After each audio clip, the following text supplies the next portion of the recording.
अस्सलाम वालेकुम। आज मैं बनाऊंगी करेले गोश्त की रेसिपी।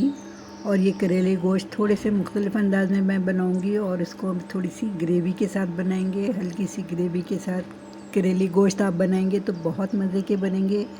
तो 4 मैंने करेले ले लिए हैं। इसकी दोनों तरफ से नोके काट के इसको बीच में से 2 पीस करेंगे और इसका छिलका लाजमी उतारेंगे। छिलकों समेत कभी भी करेले नहीं बनाए जाते। इनका छिलका इस तरह से मैंने उतार लिया है।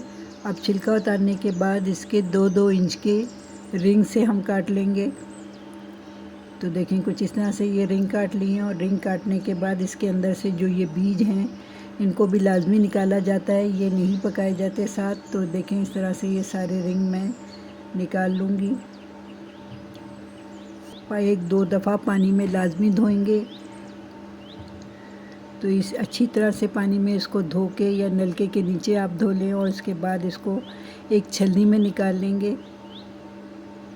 अब इसमें डालेंगे 1 टीस्पून नमक और सिरका, और 1 टेबल स्पून इसमें डालेंगे सिरका। नमक और सिरका डालने से ये होता है कि इसकी कड़वाहट जो होती है, इसका जो पानी होता है कड़वा करेलों का, वो खूब अच्छी तरह से निकल जाता है। तो नमक और सिरका डाल के इसको खूब अच्छी तरह से मिक्स करेंगे करेलों में और इसके बाद इसको रख देंगे एक प्लेट के नीचे ताकि इसका जितना भी कड़वा पानी है वो निकल जाए। और इसे यहाँ पे कम से कम 15 मिनट हम छोड़ देंगे। अब एक कढ़ाई में मैंने आधा कप से कम ऑयल या घी, जिसमें भी आप पकाएं, वो ले लिया और एक मीडियम साइज़ की प्याज और एक छोटे साइज़ की प्याज इसको बारीक काट लिया था। अब इसको घी में फ्राई करेंगे और बस हल्का सा इस तरह से इसको गुलाबी कर लेंगे। एक मीडियम साइज़ का टमाटर और एक छोटे साइज़ का टमाटर मैंने लिया है और इसके टमाटर के मैंने छिलके उतार लिए थे। और साथ ही ये हाफ़ केजी बीफ का गोश्त है हड्डी वाला, ये ले लिया है और इसमें डालेंगे 2 टेबल स्पून लहसुन और 1 टेबल स्पून अदरक का पेस्ट। तो ये सारी चीज़ें डाल के इसको खूब अच्छी तरह से यहाँ गोश्त का रंग बदलने तक और टमाटर सॉफ्ट हो जाने तक हम इसे यहाँ भून लेंगे। तो देखें इस तरह से जब आप इस तरह से करेले कीमा बनाएंगे तो बहुत मज़े का बनेगा। तो चलें अब इसमें डालेंगे 1 टीस्पून से थोड़ा ज़्यादा नमक, 1 टीस्पून हल्दी, 2 टीस्पून लाल मिर्चों का पाउडर और 2 टीस्पून इसमें डालेंगे धनिया पाउडर।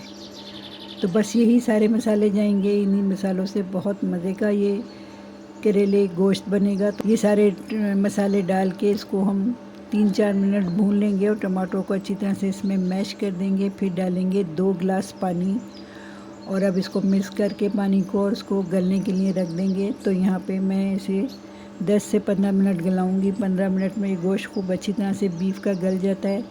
तो अब देखें ये करेलों का पानी खूब अच्छी तरह से निकल चुका है और इसको एक दफ़ा हम और अच्छी तरह से इसकी कड़वाहट निकल जाए तो और पानी के नीचे से धो लेंगे। खूब अच्छी तरह से धोने के बाद इसका पानी झाड़ लेंगे। और अब एक देगची में मैंने पानी गर्म करने को रखा हुआ है, उसमें हाफ़ टी स्पून के करीब डालेंगे नमक। नमक डालने से इसकी मज़ीद जो कड़वाहट है और इसको पानी में उबालने से वो ख़त्म हो जाएगी।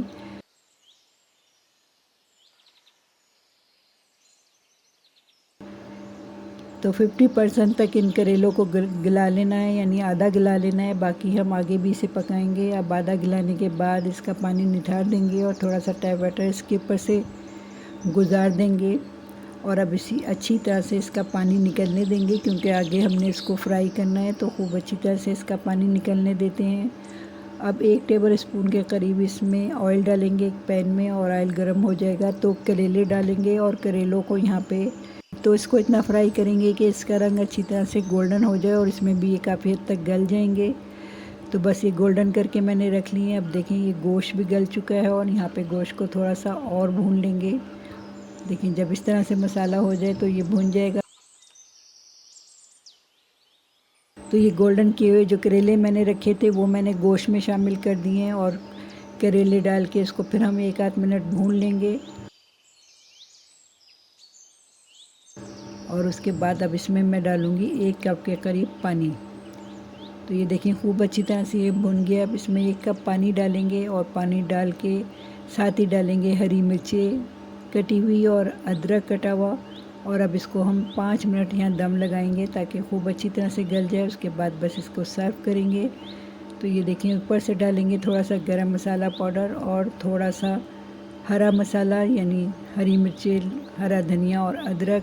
तो तैयार है हमारी आज की ये मज़ेदार सी रेसिपी, करेले गोश्त की रेसिपी। तो मेरी ये रेसिपी आपको कैसी लगी? हल्की सी ग्रेवी के साथ ये मैंने बनाई थी, तो ये बहुत मज़े की बनी थी। आप भी इस तरह से बना के इसे ज़रूर ट्राई कीजिएगा। तो मेरी ये रेसिपी आपको कैसी लगी? अच्छी लगी हो तो मेरे यूट्यूब चैनल को लाइक कीजिए, सब्सक्राइब कीजिए, दुआ के साथ कि अल्लाह हम सबका हामी और नासिर हो। अगली वीडियो तक के लिए अल्लाह हाफ़िज़।